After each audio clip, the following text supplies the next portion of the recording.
Quel honneur, mesdames, de me trouver face à cette assemblée de femmes pionnières qui ont ouvert la porte et qui ont laissé entrer beaucoup d'autres femmes derrière elles. Madame Hope, une référence. Tantine Alice, la grande sœur de ma maman,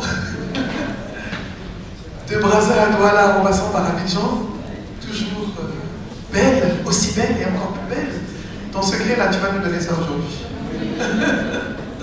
Madame le procureur, vraiment, je suis Madame la bâtonnière, que des femmes extraordinaires qui ont montré que c'était possible.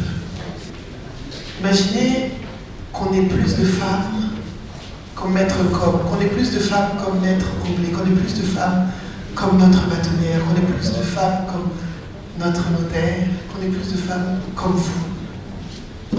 Comment est-ce que le monde ne serait-il pas plus équitable pour les femmes, plus égalitaire, plus juste?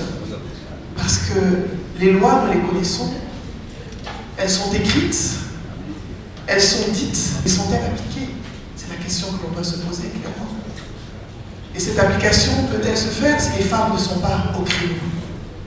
Si les femmes ne sont pas dans les fonctions, si les femmes n'ont pas l'éducation, si les femmes n'ont pas l'expérience, l'expertise et la connaissance nécessaires pour pouvoir bousculer non seulement le plafond de verre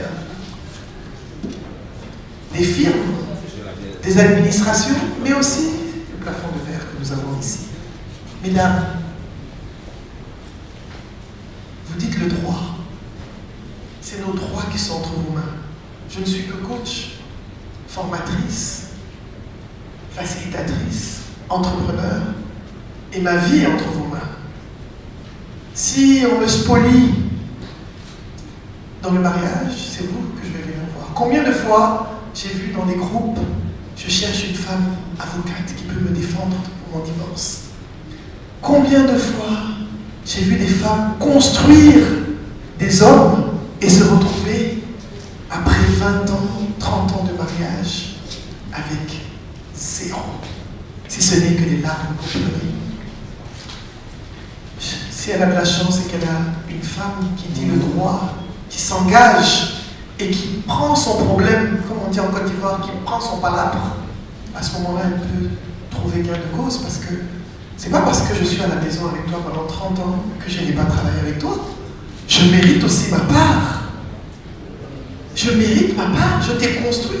Quand tu rentres à la maison, que ton lit est fait, que tes chemises sont propres, que tu as un repas sur la table, que tes chaussures sont cirées, mais c'est un travail à temps plein. Que tes enfants soient éduqués. Mesdames, notre destin repose entre vos mains. Maître Cobb ose dire les choses, ose défendre des causes, entre guillemets, que l'on tient défendables. Mais le droit, il doit être équitable et juste pour tous, quelle que soit l'orientation sexuelle d'une personne, elle a le droit au droit.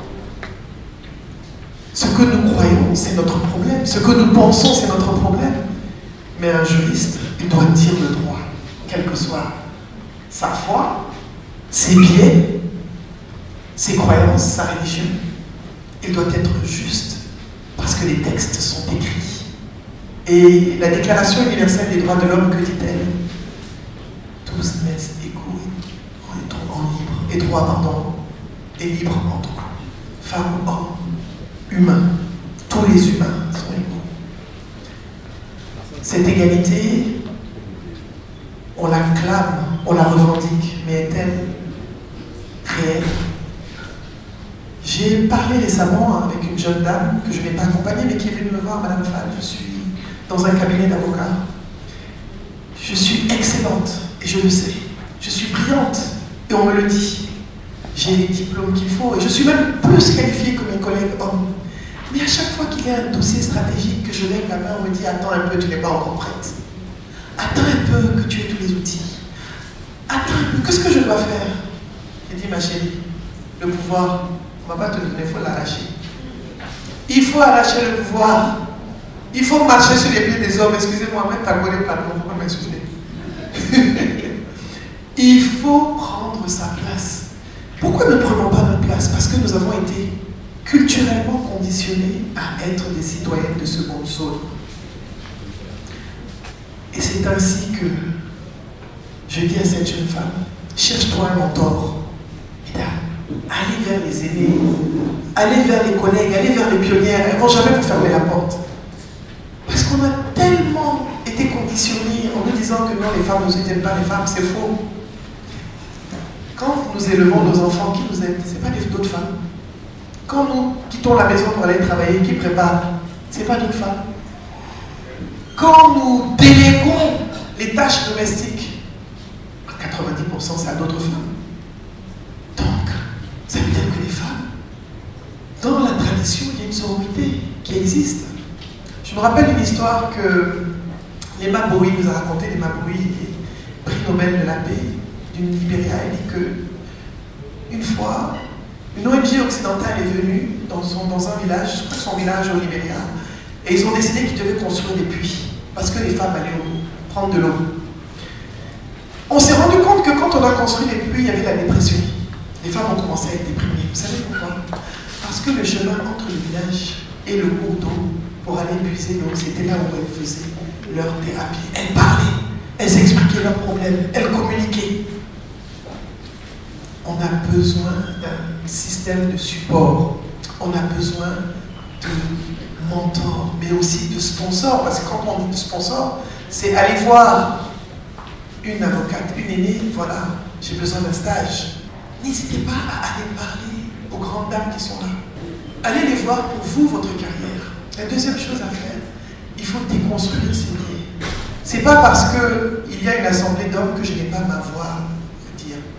Trop souvent, on ne parle pas, et je le vois tous les jours dans mon métier, des femmes extrêmement brillantes. J'accompagne des femmes vraiment très brillantes. Elles ont toutes les mêmes problèmes. Il ne faut pas me voir comme ça, je suis directrice, mais je n'ai pas confiance en moi. Je dis comment ça? Tous les jours, je te vois, elle dit oui, mais ma carrière, en réalité, si je devais être là où je devais être, je ne suis pas là où je dois être. Parce que quand les hommes parlaient, je me tais. Je ne veux pas qu'on dise que je me montre trop. Celle-là, elle veut dire quoi? Moi, je n'attends pas qu'on me donne, je prends. Des jeunes femmes me disent, oui, mais madame, si je vais seule au cinéma, si je vais seule au restaurant, parce que j'ai fait une capsule, on va dire que je vais pour chercher des hommes. Et alors, s'ils le disent, c'est leur problème? Est-ce que c'est ton problème? On doit apprendre à vivre pour nous, à se faire plaisir nous-mêmes. On est conditionné à faire plaisir à nos parents quand on est enfant, à nos aînés, s'occuper des plus jeunes, faire plaisir à nos maris, s'assurer que nos enfants vont bien, mais et nous-mêmes? Est-ce qu'on s'occupe de nous?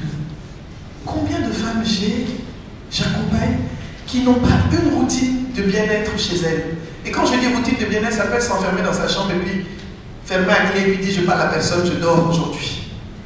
Pensez à soi pour pouvoir avoir l'esprit plus clair. Parce qu'en fait, dans vos carrières, vous êtes en train de travailler la tête dans le guidon parce que la femme travaille plus.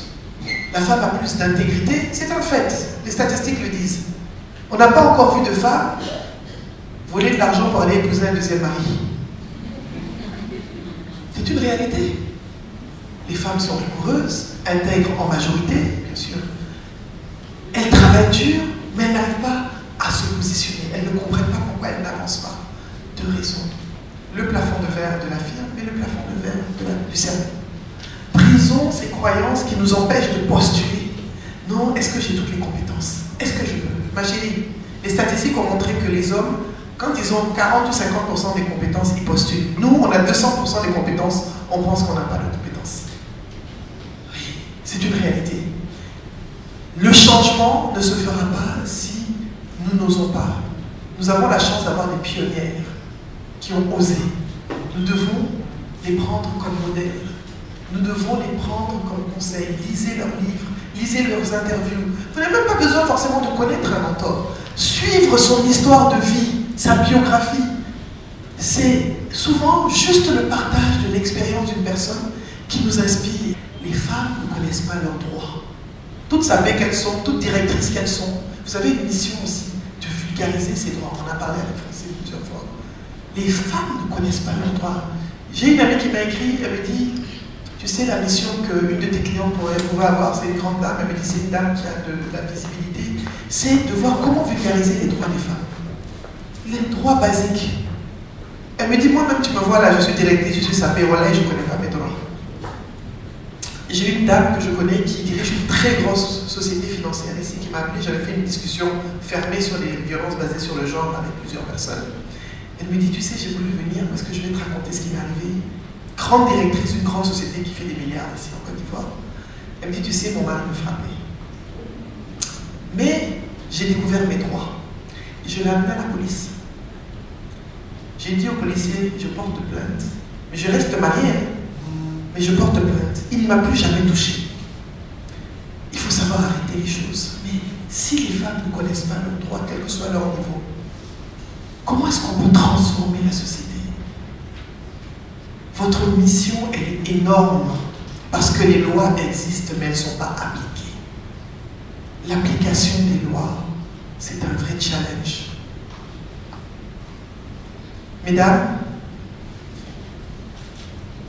le mentorat, les réseaux, l'apprentissage continu, se faire sponsoriser, oser demander ce que vous voulez, imposez-vous, battez-vous, parce que, vous l'avez dit tout à l'heure, c'est un monde masculin. C'est un monde masculin. C'est vous qui le disais tout à l'heure.